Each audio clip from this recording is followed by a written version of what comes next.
Okay, guys, believe it or not, I found another one for you for another rotten review. On this episode, I take a look at the film from 1982, Halloween 3, Season of the Witch. Yeah, it's a Halloween movie, but don't consider this part of the Halloween franchise. It's not. It's a complete diversion away from Halloween 1, 2, and everything that came after 3. Halloween 3 is more like a standalone sci-fi action.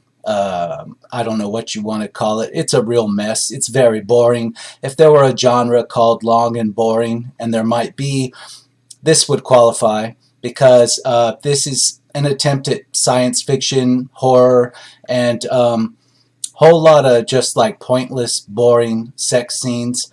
Yeah, it has a 42% on the tomato meter, a 27% on the audience score, and I would say that's more than fair. You know, if I were thinking about what I would consider a fair audience score for this, I would say about 10% or lower on the audience score would be much more fair. And I don't know how this got 42% on the tomato meter. I don't know how you could find 42% of the critics that would say something good about this.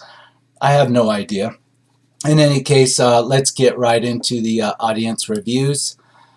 We have the first one right at the top, November 9th, 2019, making that review about a month old. Half a star, surely one of the top 5 worst movies ever made. Well, that's a very good place to start this review. Yes, I would also give this half a star because a movie was made and people got paid, and somebody out there had a job for a while. Now the only thing is, it doesn't qualify for a full star. You know, it couldn't go up to 1 star because I was so bored I could just barely get through this thing. And you know, the runtime is short. It's just 1 hour and 39 minutes. That's not long at all for this type of movie. I consider that a short running time, yet I was like 45, 50 minutes into this and I already was checking my time, checking the watch, pausing it to look at the running time that had elapsed because it felt like this was a 3-hour movie. That's how slow it was. That's how much it dragged. I'm not exaggerating. I could barely get through this thing. It's very slow. There are pointless shots all over the place of just characters walking from point A to B. Even when the movie is set up a shot to tell you something, it has to do it and repeat it 2 or 3 times from different angles very slowly to waste your time. It feels like you're locked inside of this thing. You're in some kind of living hell having to sit through the whole thing. I saw this originally when it came out. I saw it when it came out on probably on Showtime or HBO in 1983, I would imagine, sometime in the early part of 1983. And I remember not knowing anything about this and expecting something along the lines of Halloween 1 and 2. Now, Halloween 2 as a sequel was nothing to write home about. It's completely forgettable, but it was still a horror movie. It was still something with Michael Myers, Donald Pleasence, Jamie Lee Curtis. That's the type of thing I thought I would see when I sat down and watched this thing. My parents were there too, as a matter of fact, and I'm sure they felt like turning this off. I just recall that none of us knew that this wasn't another Michael Myers type Halloween film, and we found that out about 25, 30 minutes into it. We were just looking at each other. I'm a kid, but I could watch R-rated movies with my parents in the theater, but we were at home watching this, and I remember turning around to look at my dad, and he said the same thing I wanted to say, which was, what, I thought this was a Halloween movie. What is this? Because we were just shocked that we were looking at some kind of boring sci-fi supernatural something. We just, to this day I can't figure out what the hell I watched. Now, I watched this again about 2 hours ago. This is, December 13th, 2019. 2 hours ago, I watched this again for the first time since I saw it when I was 13 years old. And it's even worse than I remember. I don't know how I sat through this thing as a kid. And my dad's not around anymore for me to ask him if he remembers how bad this was. But I'm sure he would remember. he was quite a dad, actually letting me finish this thing, because if I had been him, I would have turned the channel a long time. You know, within 30 minutes of this thing running, I would have turned the channel. We had other options on the TV at that time. So anyway, if I had to give this a star review, I agree it's half a star. And I don't know how the critics score is so high on this. Let me break it down really simple, because it is very simple.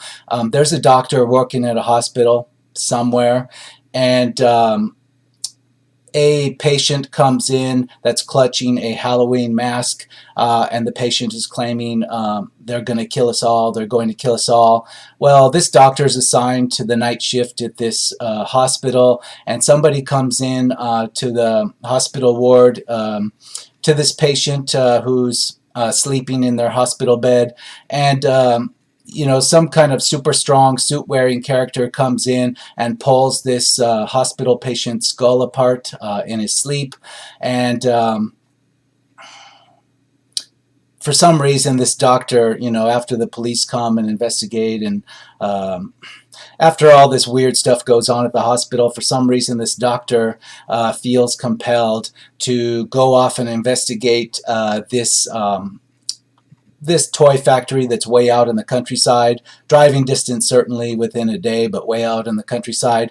And it's shown that his main motivation for investigating this toy factory that had this mask is basically he wants to get laid. Like, this young girl, she's probably an adult as an actress at the time, but she looks to be like 16, somewhere between 16, 17, and 18 years old. She could have been a high school senior, who knows? But, you have to assume she's 18 for what happens next in the movie. This doctor kind of goes along with her to investigate the death of her father at this toy factory that's producing Halloween masks.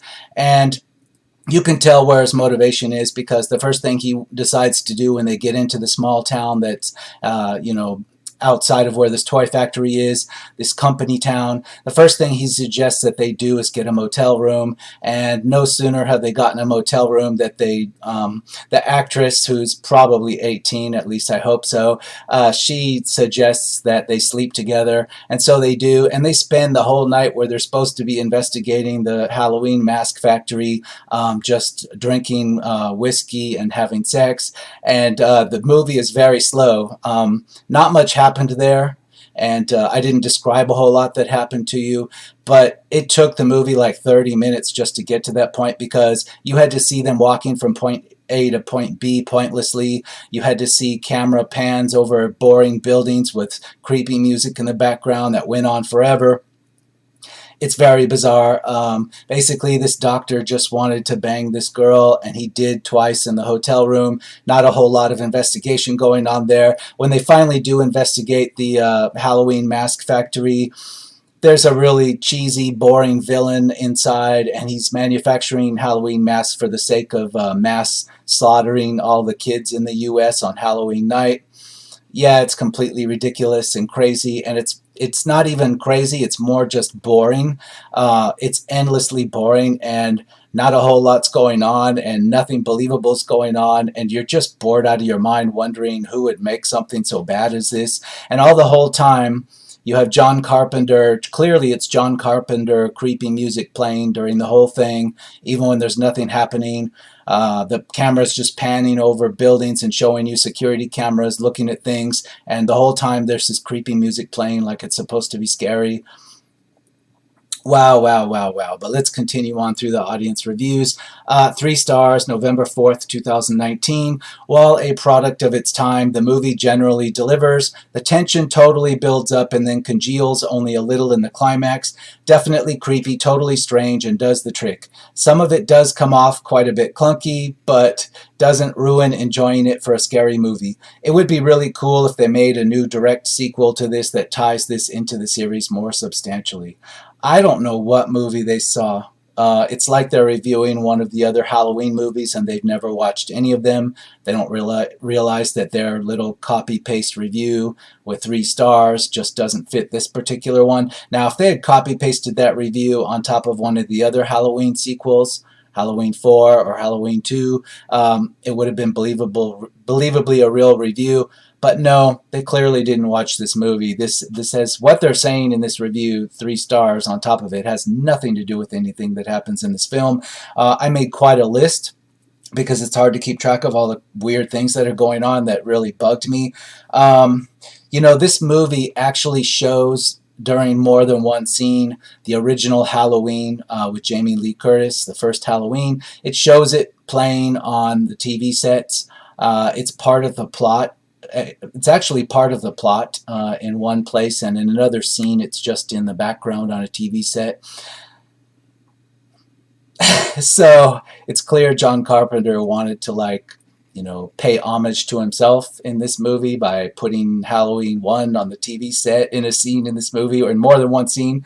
I don't know what that's supposed to achieve other than to pull you out of it, completely break the fourth wall, and, WTF.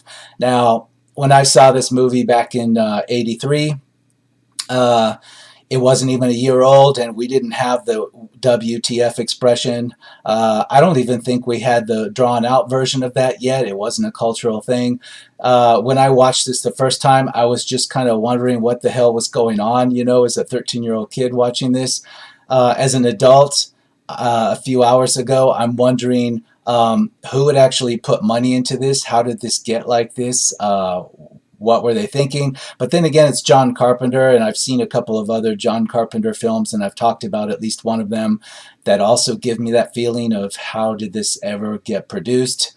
And this is clearly made, during the time in which John Carpenter hadn't totally lost his ability to make a good film. He still had several others that came out years after this that were good movies. What happened here, I don't know. I've never heard an explanation. This should almost come with some kind of explanatory documentary preface that they should tack on this when they show this on HBO and etc., because that way people won't be so upset of having maybe DVR'd it and watched it or tried to watch it.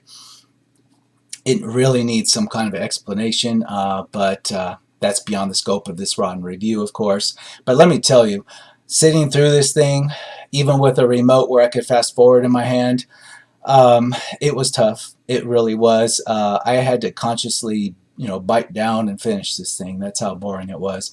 But let's continue. November 3rd, 2019. 3.5 stars, and I don't know how.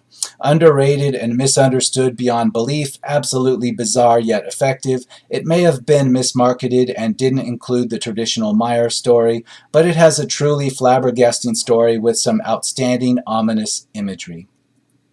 Again, I don't know what they're seeing in this because there's a main villain in this that's like an Irish immigrant that came to the U.S. and started some kind of toy factory out in the countryside. Apparently, his company has been wildly successful for many years, decades, and they've been shipping toys out all over the country for decades.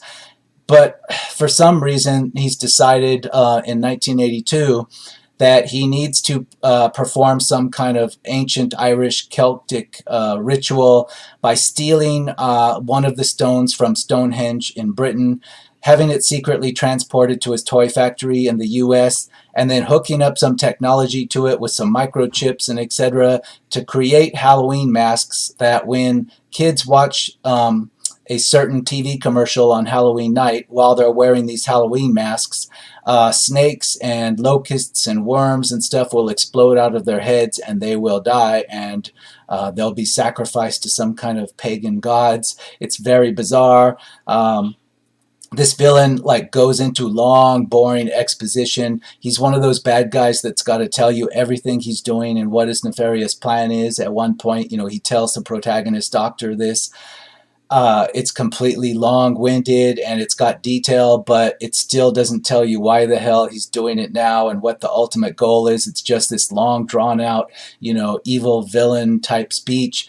And he's so boring. This Irish villain, this Irish-American villain, he just kind of looks around and stares at things while his robot henchmen do things for him.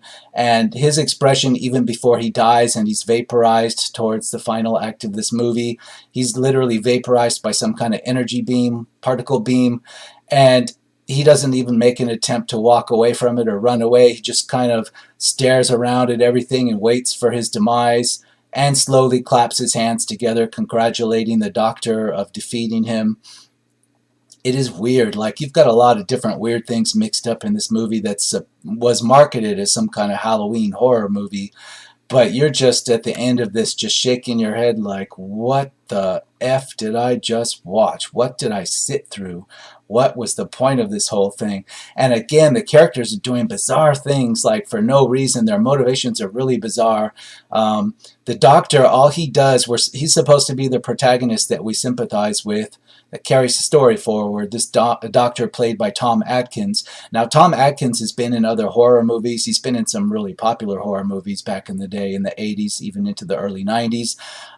Even at this point, he was an older actor in 1982, and it's kind of weird seeing him have sexual relations with a high school age girl, and the girl needs him for some reason in this motel room, and that's his whole motivation, to go and investigate the toy factory. And when he's not like chasing skirts, he's just drinking all the time. I mean, he's literally drinking at all times. Everything that motivates him is to get to the liquor store, to get another drink, and to get to some place where he can have sex with somebody. And it's completely bizarre. That's what motivates his character, and it's very long and plotting, him like going about everything basically in the service of him drinking and having sex. At one point, he comes back from this liquor store and he runs across a homeless bum out in the middle of the night that he's never seen before. He runs across him in an alleyway, and his first reaction is to share a drink with him and let him drink out of his whiskey bottle or vodka bottle or whatever it is. It's a bottle in a paper sack. And he just lets the bum drink out of his bottle and tell him a story about being a bum in this town and what he knows about the owner of the toy factory. It's completely bizarre. And then instead of doing some kind of investigation, like, you think one of the reasons in the plot that he needs to sleep with the young girl is, so that the time will pass and that, they can get up in the evening and do some kind of sneaking around at the toy factory. But no, he just goes out that evening, goes to the liquor store, goes back to the motel room after he shares the bottle with the bum. And then what does he do? Does he take the girl along to investigate the factory? Oh no, they just take off their clothes and have sex again. So they waste an entire day and night at this motel just to drink and have sex when they're supposed to be investigating a toy factory. And then this doctor that's assigned to the night shift of the hotel, no explanation about how he can just take off and not show up at the hospital. What's going on with that? I mean, it's just very bizarre. And, at the beginning of this movie, there's a scene in which the doctor, he sexually harasses one of the nurses that's on duty with him at the hospital, and she kind of just laughs it off. He grabs this nurse's ass when they're walking down the hallway, and I guess that's supposed to be how we sympathize with this character. It's very bizarre. We're supposed to sympathize with him as a womanizer that's grabbing girls' asses, and it's very, very bizarre. And this is all in a horror movie, but there's nothing scary here. There is just a lot of long plotting, people moving from point A to B and talking and having sex and drinking. And there's very little of even anything supernatural happening. You get maybe 4 or 5 minutes of that in this 1 hour and 40 minutes that feels like 3 hours. I'm going to stop ranting and continue on a little bit here. Again, a 2.5 star. In a movie where the antagonist is an Irish entrepreneur warlock set on stealing pieces of Stonehenge, nowhere near Ireland, mind you, to say nothing of Northern California, somehow it's the American protagonist who is the bare-faced alcoholic. Canonical scale, 5 out of 5. Rest in peace, Marge Gutman from Union Square in San Francisco. I don't get that final reference, but yeah, our protagonist is just like an alcoholic that needs to drink all the time and have sex with girls, and yeah, that's all his motivation, and figure that one out. Anyway, October 29th, 2019, 2 stars. John Carpenter must have really wanted to make an anthology franchise, but when viewers see the word Halloween in the title, you better believe they're expecting Michael Myers to be in it more than a TV commercial. Some enjoy Season of the Witch, but the plot is far too clunky for me to take seriously. Every other entry into the franchise is simple, and that's to its benefit. Halloween 3 didn't try to ease audiences into an unexpected watch at all. It jumped straight into the absurdity. Yeah, they're still being too kind to this movie in this review. 2 stars is way too kind as well. In this half a star movie, yeah, there's no attempt to tell you that it's not a Michael Myers slasher film. It just goes right into the absurdity. Just the whole, even before you get into the supernatural stuff, it's just absurd, the character motivations and what they're doing, and it's cheap too. Like, there are obvious flaws in the set at the hospital that are really bad. It makes it look cheap. There's a scene in which one of the bad guys, he's like a robot character. He burns himself up, self-immolates himself in a car seat. And you can tell even before the car bursts into flames and explodes that the cars parked around it in the parking lot are junkers because they've got damage, like they're junkyard cars parked there, obviously.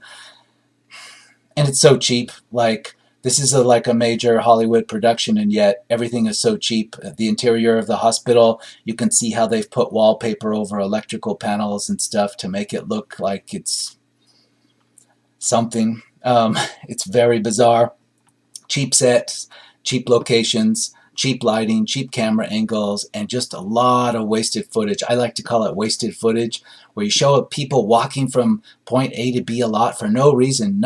They're not having dialogue. They're not moving the plot forward. They're just like walking from point A to B and taking a long time to get there. And this movie does that a lot.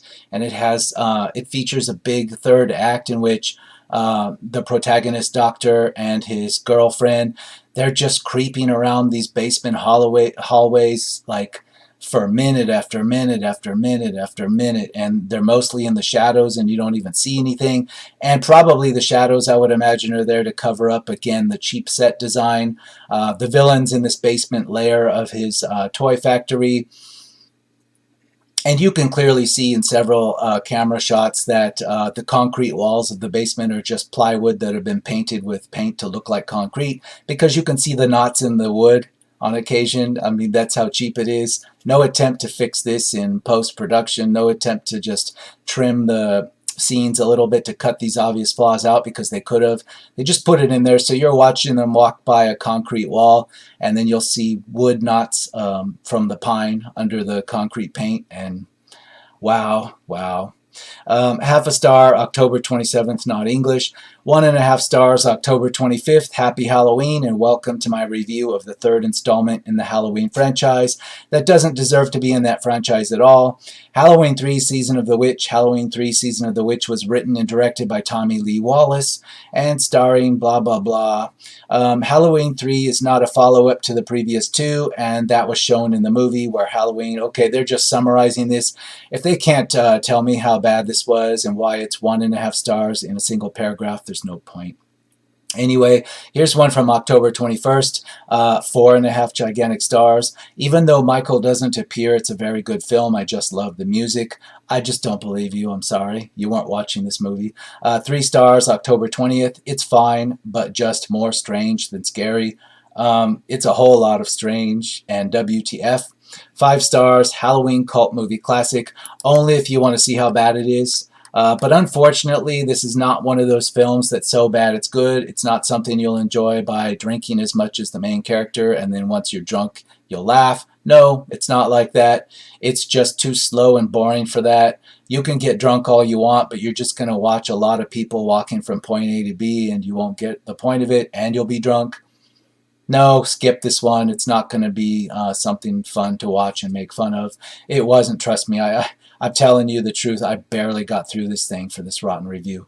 1.5 stars, October 18th. Halloween 3 sucked. What a waste of time. 1.5 stars, October 17th. No Michael Myers. No good movie. Yeah, but it wasn't bad just because it didn't have Michael Myers. You could have had this kind of story, but just done it well. I don't know what happened here, but it's like a film school, a film school student, first year. This was his best effort. That's what it felt like. October 15, 4.5 stars. Forget about Michael Myers for the hour and 38 minutes while watching this movie. Another great 80s horror film that is more about atmosphere and mood than straight up horror. I saw this movie expecting Michael Myers to show up, as did most people that saw this in 1982, but while slightly disappointing, I immediately got what the filmmakers were going for. Dean Kundry's unique cinematography and John Carpenter and Alan Howarth's perfectly matched synth score help create a moody, I'm sorry, but you're seeing something totally different everybody else is seeing when you watch this.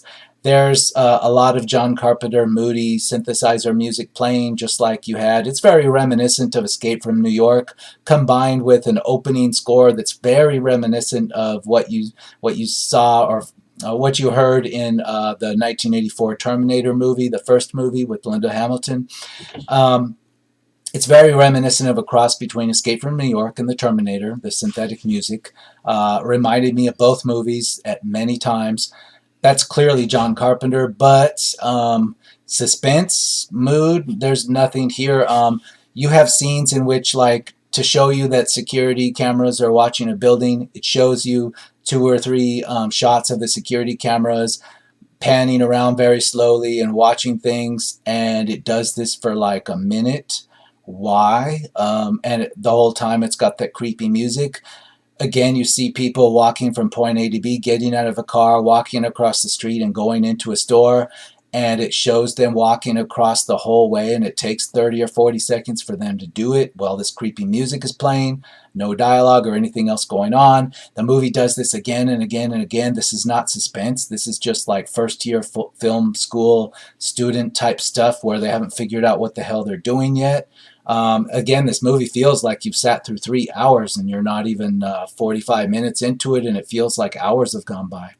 4.5 stars, October 2nd. Best of the Halloween franchise. I'm going to take that as sarcasm. I really am. 4.5 stars, October 1st. Fun movie. I get why it's hated because of no Michael Myers, but it's actually a great movie. What, are you 2 years old? I'm assuming not, because your English is a little too good for that. But really? How could you sit through 40 minutes of this? I mean, my God. And then you know what? Let me tell you about the only scene that I appreciated. And I'm sorry if this offends anybody, but the only scene I appreciated in this movie was that not during the first sex scene, but the second sex scene, they actually had the doctor character sucking on one of the nipples of the 18-year-old girl in the motel room. That was supposed to be suspenseful. It wasn't. It was kind of nice to see.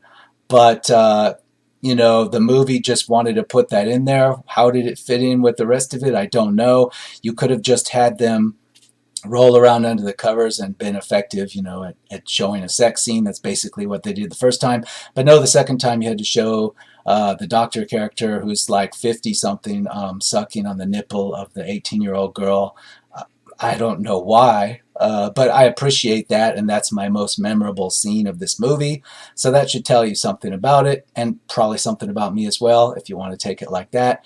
But let's move on. 1.5 stars, September 21st, 2019. I originally saw this as a kid, and back then I had no idea this was part of the Halloween franchise because there is no Michael Myers in it. Yeah, if you just watch this and don't know the title of it, you won't know it has anything to do with Halloween or Halloween movie franchise. You'll think that this is just some weird, boring, just C-level movie from the 80s, because there's nothing in here that has anything to do with the other Halloween movies at all.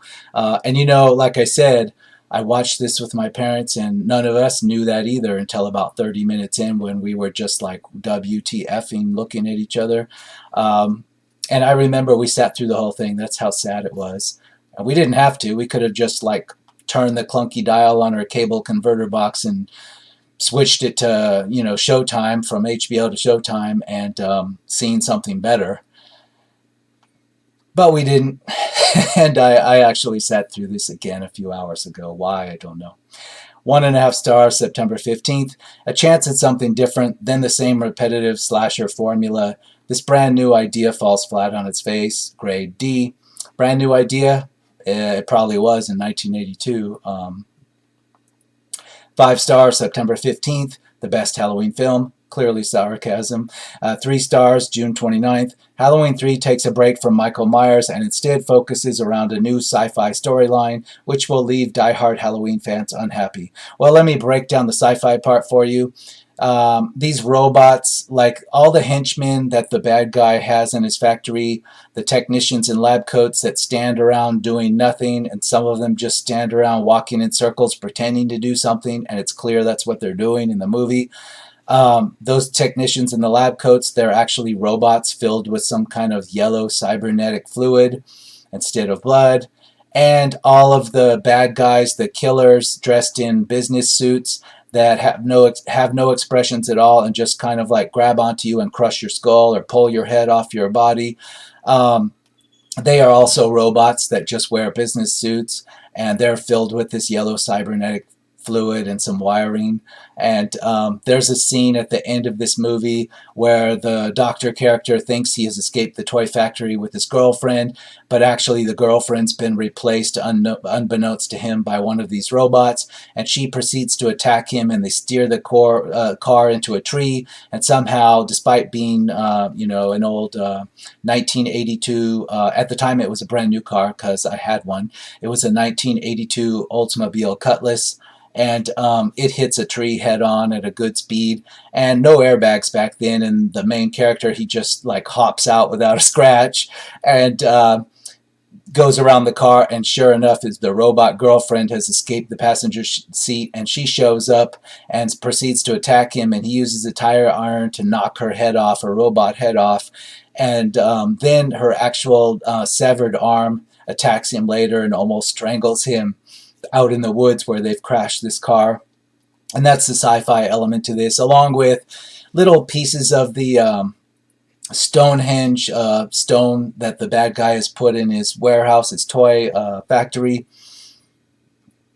He's had his lab coat wearing technicians chisel little pieces of it off and install it into some kind of circuitry in a little trademark shamrock badge that's affixed to the Halloween masks that the kids are supposed to wear on Halloween night. And this technology mixed with some kind of magic and Stonehenge is supposed to, like, make snakes come out of their skulls and melt their faces and etc. Yeah, sci-fi mixed with some kind of weird, cheesy horror. And yeah, there's robots, straight up robots with cybernetic yellow fluid in them.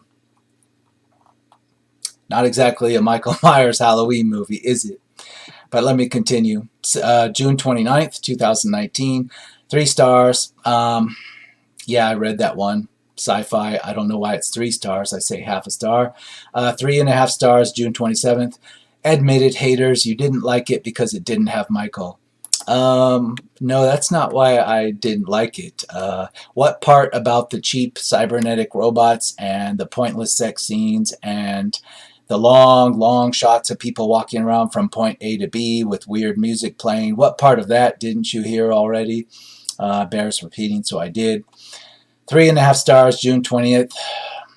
I don't get all the hate. This was a fun movie, and I love the idea that each Halloween movie could be a different story, creating more of an anthology-style franchise. Instead, we just got more and more predictable, boring old Michael Myers. Well, they're bringing up one thing. Yes, this was an attempt to turn the Halloween franchise into something new, not to just have it continue as a series of slasher films with Michael Myers. And it failed so hard. Not because the idea was bad, but because this movie failed so bad that they just went back to making Michael Myers slasher films. Maybe history would have been different, film history would have been different, and the Halloween franchise would have turned into something a lot different and better. But this movie was just done so poorly and cheaply. It's like a really bad movie made by film students. If it hadn't been bad like that, if they had even taken the same weird sci-fi story and just did it in a good way, if it had been entertaining and not so damn weird and cheesy and just cheap, if it had been not so much sci-fi but an actual scary thing, a horror movie instead of this sci-fi weird nonsense with robots, if it had worked, then yes, fine. But this didn't work, and it just failed so hard. It could have been called anything else. It could have been called just Night of the Robots or something, and it still would have failed so hard nobody'd want to admit that they had anything to do with it. And I'm sure that's what happened when they went back to making Michael Myers films. They probably wanted everybody to just forget that they were involved with this third one. But it's kind of hard to forget because it's immortalized. It's so bad that nobody's going to let this slip away. 3 stars, June 11th. The soundtrack by Carpenter and Howarth is mesmerizing. Well, it's no more special than Escape from New York. In fact, the Escape from New York soundtrack is better. Even the Ghosts of Mars soundtrack is better, as horrible as that movie is. So no, this is one of John Carpenter's more forgettable soundtracks. It just reminds you of other movies. It doesn't stand out on its own. So I say just for the soundtrack, Carpenter threw in some just generic work of his. He didn't put very much effort into it. So I say half a star for that too. So you can just get rid of your 3 stars. What do you think about that? 3.5 stars, April 29th. So criminally butchered and underrated, it was definitely an interesting concept, just ruined by the dreadful hype machine. Wow, you know, I was there in 82. Actually, it was 83 when I saw it on cable. I'm sorry, but you're wrong. Everybody just was like, WTF, in a 1980s version of that. 3 stars, April 21st, 2019. Season of the Witch is an underrated and decent film that is hated simply because it is creative and different from the previous 2 films.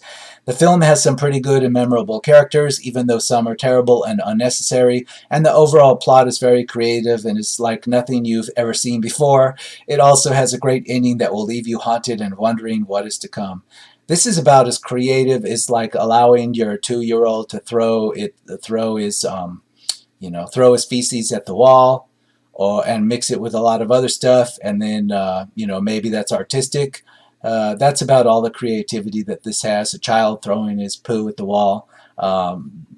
Creative. Wow, it's interesting what people consider creative. I mean, we have works of art which are basically rotten bananas stapled to walls in art galleries, and people call that creative. So, I guess your mileage varies on that. But let me find my handy list here. There's so much. What can I find here? Yeah, the slow pacing. Yeah, the doctor character sharing his bottle of booze with a random bum and then continuing to drink it himself. Yeah, that happens all the time, I'm sure, especially from a doctor. A lot of pointless shots. Yeah. Oh, the mask production. We are shown, we're given a little tour of the bad guy's toy factory, his mask production, part of his toy factory. And the latex rubber mask production going on is barely big enough to outfit an episode of Star Trek or something, a Hollywood production. Maybe in a day they could produce about 50 of these vinyl masks, because they're doing it by hand with old primitive rubber molding, and they're pouring the rubber liquid from paint buckets into molds by hand. A team of people are doing this, and yet we're supposed to believe that this toy factory that's been in business for decades in the 80s is able to supply every toy store and whatnot in the United States with these vinyl masks, with just a team of guys in a room with some paint buckets making this stuff in molds by hand. I'm sorry, but what part of that seems like a 3 or 4 star movie to you? Obviously, when you buy, even in the 1980s, even in the 1970s, if you went to Toys R Us and you purchased some vinyl Halloween mask, it came out of a factory, a big factory with a lot of big loud machinery and a lot of toxic chemicals running night and day, with conveyor belts and robot arms and every other thing, all this automated stuff going on. Not by like 20 guys in a room with paint buckets pouring liquid into molds. That's how a Hollywood set does it to make what they need for their uses on a set. That's not what goes on in a toy factory. It was just laughable, and I would have laughed out loud at that had it not been so boring on top of it. So again, this movie, you just can't get a laugh out of it, even though it should have been. It's so dumb you could laugh, but way too boring. Even when you see stuff like that, it's done in such a long, boring manner with all this wasted time and exposition and walking from point A to B that you can't get a laugh out of it, even though it's completely off the chain ridiculous. Let's read another 4.5 star. This chapter may leave out Michael, but just think of this film as a different sci-fi film. It is rich in gore, violence, science fiction, nudity, and witchcraft. Not much nudity. Yeah, the main character, he has sex with a girl in the hotel room, and you see him sucking on her nipple. That's about only only nudity you get. Skip this one for nudity. There's a lot more movies from this time period that give you the full nudity. This one was just weird and pointless. But let me find something else in my little list here. Very repetitive. The villain explains everything. He needs to explain everything to the protagonist, worse than any James Bond villain, because he does it in such a long, thoughtful, drawn-out manner. Why does he explain everything to the good guy before he's going to kill him? I have no idea, but you see this in B-movie James Bond type stuff too. Let's see. Yes, I went over the masks, how bad the masks are, the mask production. 1 hour, 40 minutes feels like 3 hours. Yes. Yeah, the characters walking around in lab coats. The villain's lair is basically a bunch of like maybe 6 or 7 TV monitors on shelving, portable shelving units with some. Maybe it's stage production control panels, video editing control panels, really old ones even for the 80s plugged into them. And there's just guys in lap coats walking around these carts with monitors on them in a circle. And this is the underground layer of the villain. It cost a whole like $200 to do this in 1982. So again, it's just the cheapness, and you can just tell this is B-movie cheap. Robot fights, we got that at the end. Oh yes, the cherry on top of this whole thing. The final shot of the movie, it ends in the same weird gas station that the opening shot of the movie starts in. The character, he's crashed his tree in the woods. He's fought off his robot replacement girlfriend. He runs into this gas station down the road from the factory, and there are gas pumps. Now keep in mind this is 1982 gas station. We had we had electronic pumps, believe it or not, in 1982 in a lot of places. But he runs up to these gas pumps that belong in the 1950s. Okay, but you can hand wave that away and say that this is some weird rural area that they would have 1950s gas pumps. Okay, maybe, but this is shown to be a modern station otherwise. But anyway, he walks into there, he uses the telephone. Now, he gets on this telephone and he dials up somebody, you don't know who, and it just cuts to him on the phone talking to somebody on the phone, and he's talking to somebody that presumably has the power to turn off the network television feeds, all 3 of them, and he's yelling that they've got to cut off the network feeds because everybody's going to die. Just cut off the network feeds to these, Halloween commercials. And 2 of the actual networks actually remove the commercial from the air as it begins to play, and yet the 3rd one, he's screaming into the phone to remove it. Just remove it. I can't prove it, but just remove that one too, or everybody's going to die. Well, yeah, he's a doctor, right? That's not even, maybe he's even been fired from his job at the hospital by now. He runs into a gas station, he calls somebody up, and now he's got the power to get ABC, NBC, etc. to remove a commercial that's currently playing from its network feed, and they're doing it for him.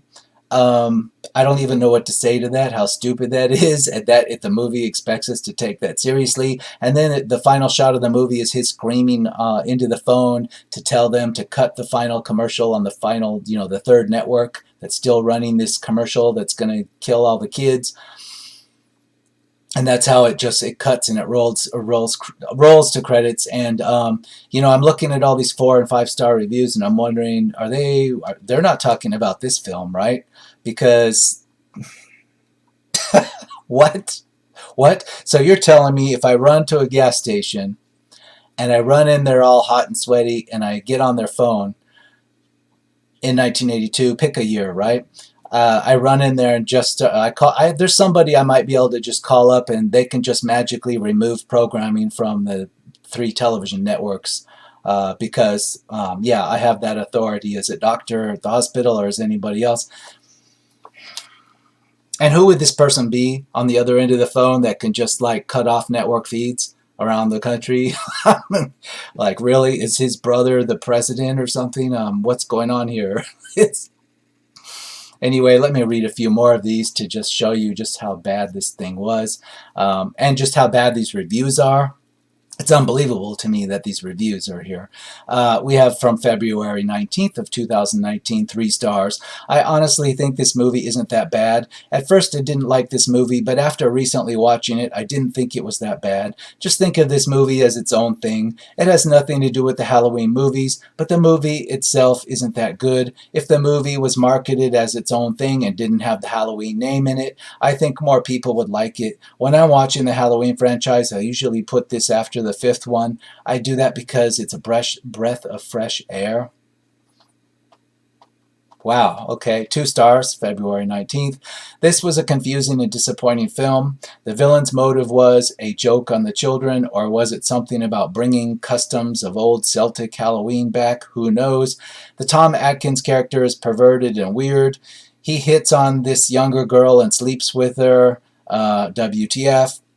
But there are some positives. The gimmick of Silver Shamrock is that if you watch the program while wearing one of their masks, you turn into all sorts of creepy crawlies, and the ending was cool.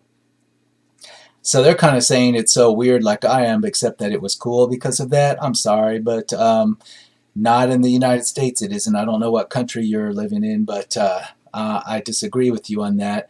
And yeah, the villain, they do bring up one thing in this review I forgot to mention. The villain, when he's giving this long, drawn-out explanation of why he's doing all this to the doctor he's about to kill, he tells him that when the doctor asks him, why are you doing all this? He gives him the explanation that it's a ritual sacrifice to some ancient Celtic god or whatever. But he also says, well, you know, I'm known, I made my money for playing pranks on the kids, so at the same time, I'm also playing a prank on the kids, right? Yeah, okay. So melting their heads and making snakes come out of their mouths, that's just a prank on the kids. Like, that's what the villain delivers in a serious line that he's doing before he puts a mask on the doctor and leaves him to die in the room. Wow. Yeah, wow. Let's continue because I just can't believe what I'm seeing. 5 stars, February 5th of 2019. Didn't like, it didn't have anything to do with the Halloween series. Then why did you give it 5 stars? You just gave this 5 stars, but you're saying you didn't like it and it didn't have anything to do with the Halloween series. What? Okay. 1.5 stars, February 3rd. A Halloween without Michael Myers is like a movie without interesting plot, where in this case both have the movie, so you better not see it. Well, I'll disagree here. The ones that do have Michael Myers, a lot of them are bad too, and they have a really bad plot, so don't tell me that the only flaw was that Michael Myers wasn't in it. I'm sorry, but that's the least of this movie's problems. 5 stars, January 20th. Great movie. People that rate this poor are numb in the brain. Not in the United States. You know, this reviewer is calling himself Gregory C. I don't know what country he's in, if that's his real name. I don't know where they consider this movie to be a 5-star film, but here's another 5-star review from January 1st. A good solid horror movie for the season. People don't give this movie enough credit. Silver Shamrocks. Wow, yeah, Silver Shamrocks. What does that have to do with Halloween? Yeah, exactly nothing.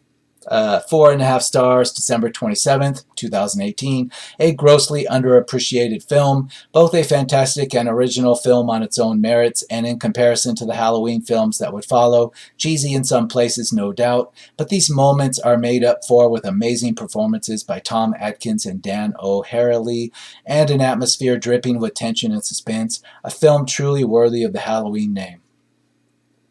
What part of like the doctor going to the liquor store, you know, chatting with a bum along the way, sharing the bottle with him, and then returning to a motel room to have sex with an 18-year-old girl is like suspenseful? I don't know. I still haven't figured that out. 4.5 stars, December 23rd. A unique, original, and entertaining masterpiece. Everything works. The characters, the gore, the suspense, the music. A wonderfully directed movie with many great kills. One of the best horrors out there and a must-watch every Halloween. You know, there aren't even many kills. There are some scenes in which these suit-clad robot characters, they just like grip somebody by the shoulders. One of them will grip you by the shoulders, and the other will grip the sides of your head, and they'll just slowly pull your head off your body, and the blood will continue to pump out for a minute or so while your body slumps over.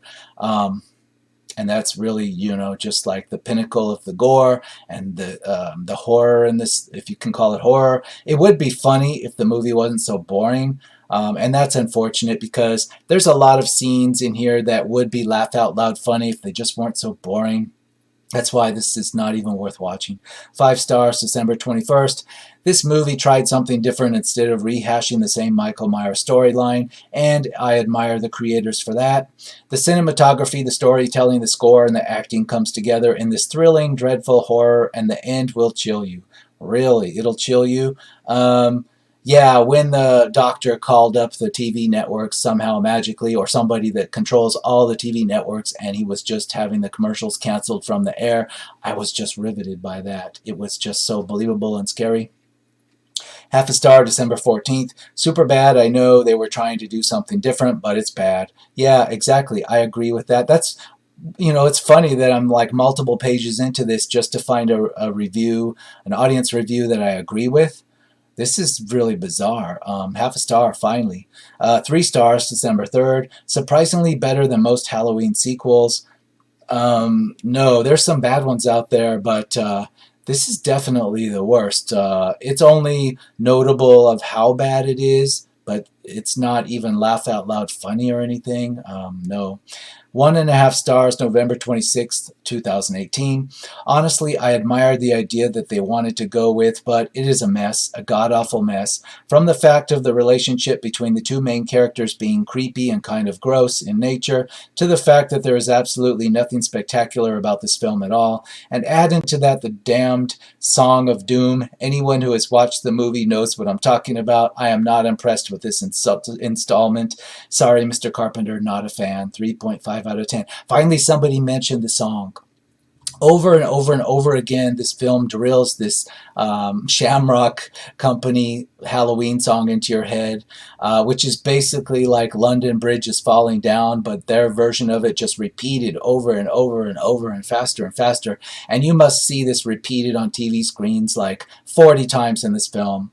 To hammer it home. And it's in the final scene of the movie where there's a giant explosion and the villain's vaporized and this theme song is playing at a rapid pace at the same time, and it's just like London Bridge is Falling Down, except it's not. It's like a shamrock. They've changed the words and they're just repeating it, recycling it over and over. And while they show you this really kind of EGA video type quality pumpkin that's graphic that's on a TV screen just flashing over and over while the London Bridge theme is playing. Finally, somebody actually brought that up because I had almost forgot about it, because that creepy part between the two main characters, where the girl, she can't be more than 18 or so, maybe she's 17, I don't know. In any case, her dad has just died horrifically in the hospital. His skull has been pulled apart, and she just identified the body. And now she's sleeping with the doctor just a couple of scenes later. Did the doctor even have to put moves on her? No. All he had to do was invite her into getting a motel room in this small town. And the next thing you know, she's like inviting the doctor to just nail her in the motel room. And she completely forgot her dad died or why they're even in that small town to investigate the toy factory. What? I mean, wow. Let's do some more here, shall we? 2 stars, November 22nd, 2018. I do not understand who had the idea of making a third movie for the saga Halloween. This movie was completely unnecessary. The character Michael Myers died at the end of the second film in the best possible way. Halloween 2 had a fantastic and closed end. This movie was literally a desperate search for money. The film had a nonsensical and frightening story for a horror film, especially for a saga of Halloween that really frightens. The monster appears very little during the film. While there was no monster, it was just that when the kids put on these Halloween masks and at the same time saw this video playing on the TV screen with this London Bridge theme tune going on, and this flashing pumpkin would come on the screen, it would trigger some technology chip built into the into the Halloween mask that they were wearing that would make their face melt and like snakes come out of their body and all this kind of weird stuff. That's not really a monster. There was no monster unless you count the robots. There were like synthetic robot people with orange fluid in their bodies. No monster, though. 1 star, November 16, 2018. At least give a little credit to John Carpenter for starting something new, but this movie is dull. Please, go watch Ghosts of Mars first. That is actually laugh out loud funny. It's so bad at a lot of places. This one doesn't even have a laugh. It's just boring. 4 stars, November 10th. 2018. The plot is a bit mixed up, but I remember the characters, the visuals, and that song. I say even if it is not the best movie, I say it is a fun movie. Yeah, maybe that song is like drilled into your head so much it like hypnotizes you. But, that's a curse, not a blessing. 1.5 stars, November 1st, 2018. Doesn't make a lick of sense and for some reason ties itself to John Carpenter's original masterpiece through title only. Halloween 3 Season of the Witch further detracts from a franchise that is showing a steep downhill decline. Well, everything after the first movie was downhill. I saw the newest Halloween, the newest, I don't even know what it is, the second remake with Jamie Lee Curtis, the one that people actually liked from just a year or two ago. And it is really bad and boring and stupid to me. I don't know who still watches this stuff, but apparently somebody does. And my whole life I've been wondering, after the first Halloween, who could watch any of them? And I still haven't been able to answer that question for myself to this day. There's still people paying money in the theaters to see this crap, even up until this day. It's very bizarre to me, but this is the worst of the worst. I don't have anything else on my list that I haven't already mentioned, so I'm just going to continue. 5 whole stars, October 30th, 2018. Hugely creative with just the right amount of silly. Halloween 3 Season of the Witch is the perfect film to watch every Halloween. No, it isn't. It's just too boring. 4.5 stars, or 3.5 stars, but really who's counting at this point? October 30th, 2018. So weird and interesting. No, it's not. 2.5 stars, October 29th, 2018. The movie has nothing to do with Michael Myers at all. That annoying song, 2 More Days Till Halloween, Silver Shamrock, is enough to put anyone in a psycho frenzy. Just by hearing it repeatedly throughout the film, I felt like throwing my TV off the deck. So annoying, not great, and even draggy at times. The villain stunk as well. Overall, worst of the Halloween films, yes, but why are you giving it 2.5 stars? You could have given Halloween 2 2.5 stars. This is like half a star, and there are other Halloween movies that are like half a star as well, in my opinion. But anyway, let's move on. 3.5 stars, October 28, 2018. Wow, Halloween 3 Season of the Witch is a highly underrated entry in the Halloween franchise, which is never particularly scary, and it truly is batshit crazy. But I still ended up liking its departure from the previous stories and villain by focusing on new characters, an unoriginal but fun sci-fi angle, and it also features a solid atmosphere and mystery to it. Well, you could say it's trying to be a mystery, but it's so boring. And your mystery is never solved on top of it. But it is kind of done like a mystery, a very boring mystery. 0.5 star, October 28th. Terrible and should not even be in the same category as Halloween. I agree. 2 stars, October 26th. Halloween 3 Season of the Witch departs from the concept of Michael Myers entirely. The concept, though original and interesting, a cult killing kids on Halloween through cursed masks, is pretty poorly executed. Boy, that's an understatement. Although it can be fun at times as a B movie, it never really feels like a very good film and falls flat as a poor attempt at refreshing the franchise by making it an anthology series. Though this idea is interesting, like I said earlier, it just isn't well made, and that commercial is just downright, well, I'll say it's downright awful. Wow, it's almost like, they're saying nothing but negative things about it in this review, this 2-star review. And it's almost like they're being too positive about the film. I'm sorry, but it's just even more rotten than that. Halloween 3 Season of the Witch, 1982. How did it get 42%? I still haven't figured that out. Maybe it's because the critics really enjoyed the sex scenes. I don't know. What is it? The 27% audience score, 52,343 audience reviews, and 27%. It's hard to believe that this is above 10%. I just don't understand. It's like watching paint dry, except for one scene where a girl gets her nipple sucked. It's watching paint dry. So anyway, I'm gonna get out of here before I drive myself crazy wondering why this has such a high score. And I will see you again on the next episode of Rotten Reviews.